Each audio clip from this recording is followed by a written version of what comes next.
நெட்டும் plus PG மட்டும் வச்சுருந்தாங்கன்னா, முதுகலை பட்டத்தோட set வச்சுருந்தாங்கன்னா 73 இதான் இப்படி கொடுத்துருக்கிறது. ஸோ இவ்வாறு தற்காலிகமாக நியமனம் செய்யப்படும் கௌரவ விரிவுரையாளருக்கான இந்த கல்வியாண்டிற்கான அந்தந்த கல்வியாண்டிற்கான 11 மாதங்களுக்கு தற்காலிகமாக அவர்களுக்கு ரூ. 25,000 மாதாந்திர ஊதியமாக தரப்படும். இது இல்லாமல் மண்டல வாரியாக பார்த்திங்கன்னா தேர்வுக்குழு அப்படிங்கிறது பார்த்திங்கன்னா இப்படி தான் இருந்துச்சு.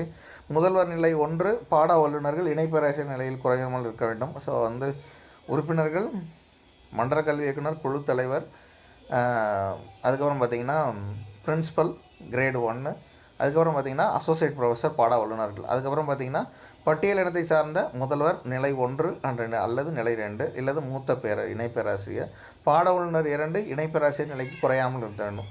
இப்படி கொடுக்குறவங்க பார்த்திங்கன்னா 1:3 அப்படிங்கிற விகிதத்தில் டிஎன்ஜிஏ மூலமாக உங்களுக்கான நேர்காணலுக்கான அழைப்பு கடிதம் கொடுக்கப்படும் அப்படின்னு சொன்னாங்க. இன்டர்வியூக்கான இது தெரிவு செய்யப்பட்டவர்களின் இணையதளத்தில் விண்ணப்பித்த அனைத்து அரசல் கல்வி சான்றிதழோடு தான் இவங்க நேர்காணலுக்கும் போயிருக்காங்க. இப்படி வெளியீடு தேர்வுகளால் நேர்காணல் வழங்கப்பட்ட மதிப்பெண்ணுடன் கல்வி தகுதி மதிப்பெண்ணும் மொத்த மதிப்பெண்ணை கொடுத்து இறுதி தேர்வு பட்டியலுங்கிறது தான் இன்றைக்கி கொடுத்துருக்காங்க. இதுதான் ஏற்கனவே சொல்லியிருக்காங்க. அப்படி இருக்கும் பட்சத்தில் காத்திருப்போர் பட்டியலும் பாடவாரியாக தயாரிக்கப்பட்டு தேர்வுக்குழுவின் கையொப்பத்துடன் டிஎன்ஜிஏ இணையதளத்தில் வெளியிடப்படும்.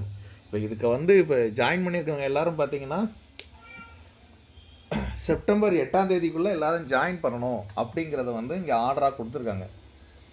8ஆம் தேதிக்கு அப்புறம் பார்த்திங்கன்னா இப்படி அந்த டயத்துலையும் உள்ள அது வரைக்கும் யாரும் ஜாயின் பண்ணாமல் இருந்தாங்கன்னா, ஜாயின் பண்ணாமல் இருக்கிறவங்களுக்கான இது நிராகரிக்கப்படுற மாதிரி அவங்க மைண்டில் வச்சுக்கிட்டு, அதுக்கப்புறம் பார்த்திங்கன்னா அடுத்த தேர்வு நிலையில் வச்சுருப்பாங்கல்ல, அடுத்த மார்க் லிஸ்ட்டில் ஒரு சில பேர்லாம் இருப்பாங்க பார்த்திங்களா, அவங்களுக்கு வாய்ப்பு கொடுக்கலாம் அப்படிங்கிறது கூட இங்கே ஒரு வாய்ப்பாக இருக்கலாம். அதனால தான் வெயிட்டிங் லிஸ்ட் காத்திருப்போர் பட்டியல் அப்படிங்கிறத ஒன்று ரெடி பண்ணி இங்கே வச்சுருக்காங்க. டெஃபினட்டாக இந்த 8ஆம் தேதி வரை, செப்டம்பர் 8ஆம் தேதிக்குள்ளே ஜாயின் பண்ணாதவங்களுக்கான லிஸ்ட்டெல்லாம் பார்த்திங்கன்னா அதுக்கப்புறம் அடுத்த தேர்வு நிலை லிஸ்ட்டு தான் சேர்த்துருப்பாங்க அப்படிங்கிறது நமக்கு நல்லா தெரிய ஆரம்பிக்கலாம்.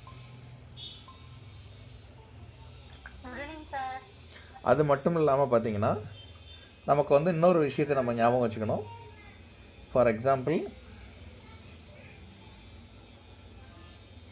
இவங்களுக்கு இப்படி தயாரிக்கப்பட்ட தேர்வுக்குழு மூலமாக தான், அவங்களோட கையெழுத்து மூலமாக தான் இதை இணையதளத்தில் பதிவேற்றப்படும். ஒன்றுக்கு மேற்பட்ட நபர்கள் ஒரே மதிப்பெண் வாங்கியிருந்தாங்கன்னா அவங்களுக்கு பிறந்த தேதி அடிப்படையில் இல்லை அவங்க ஒத்திருப்பின் அவங்க பதிவு செய்கிறது அடிப்படையிலேயே அவங்களுக்கு கொடுக்கணும். அதுவரை தெரிவு செய்யப்பட்டவர்களுக்கு சார்ந்த மண்டல கல்வி இணை இயக்குநர்களால் டிஎன்ஜிஏஎஸ்ஏ நிலையதளம் மூலம் பதிவேற்றம் செய்யப்படும் தெரிவு கடிதத்தினை இப்போ உங்களுக்கு தெரிவு செய்யப்பட்டு இப்போது நீங்கள் செலெக்ஷன் லிஸ்ட்லாம் வந்துட்டீங்க. இப்படி வந்ததுக்கு அப்புறம் பார்த்தீங்கன்னா இப்போ உங்களோட ஒர்க் என்னென்னா